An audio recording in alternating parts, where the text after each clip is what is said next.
Hi everyone, I'm Kelly Wilhite, and this video is for you to learn about a top activity you can do if you suspect you have a gluten allergy or sensitivity, and it doesn't involve your doctor or buying an expensive test.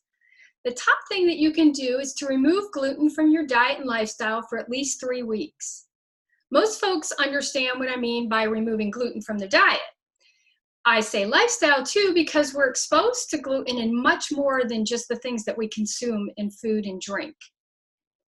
Gluten is in medications and supplements, personal care products, household items, and so much more.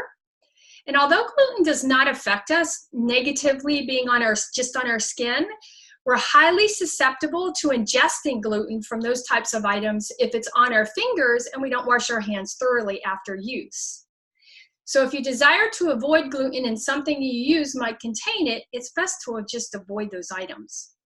Now, when doing a test of gluten to see if you react negatively, it should be avoided entirely for at least a few weeks. Some have drastic improvements in that time. Some notice improvement even more when it's actually reintroduced back into consumption. Now, your health troubles may come back very noticeably and sometimes even worse after you reintroduce it. If that happens, it would be evident that gluten-free is best for you. Of course, it may be more than gluten that is the root cause of any of your ongoing health struggles. Each person is different and unique, and for most, it is a combination of root causes. It's important to investigate to uncover and address all root causes, yet starting with gluten is definitely a journey that you would want to start with in identifying root causes. Another key aspect of gluten to keep in mind is that if you eat or drink any form of packaged or processed food, even healthier alternatives, if it doesn't indicate gluten-free on the package, it's likely that gluten is sitting somewhere in the ingredients or it is cross-contaminated by gluten. Gluten is an additive in most processed foods, and it won't indicate gluten in the ingredient list. It can be very misleading. Besides the obvious bread, cereals, pastas, gluten is in condiments, sauces, soup, seasoning mixes, candy, processed meats, just about any other processed food you can think of. Because gluten can be one of the most difficult items to avoid and make changes around, I love to provide resources to help others, and it is one of the first things my clients tackle when working with me. If you believe you might have an aversion to gluten or you suffer from any ongoing health struggles, one of the best things you can do is test it out. I have a perfect event coming up for you to do that. In just a week, I'm running a free 7-day challenge and training, January 18th through the 24th.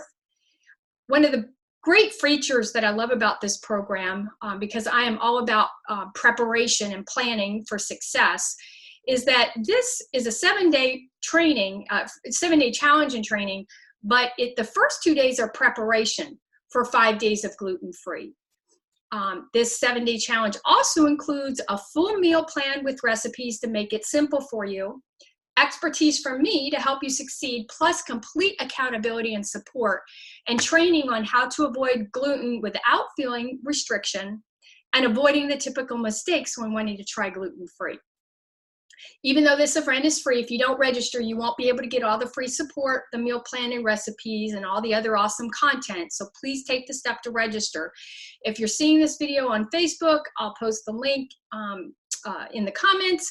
And if you're seeing it via email or some other medium, you'll see a link to sign up.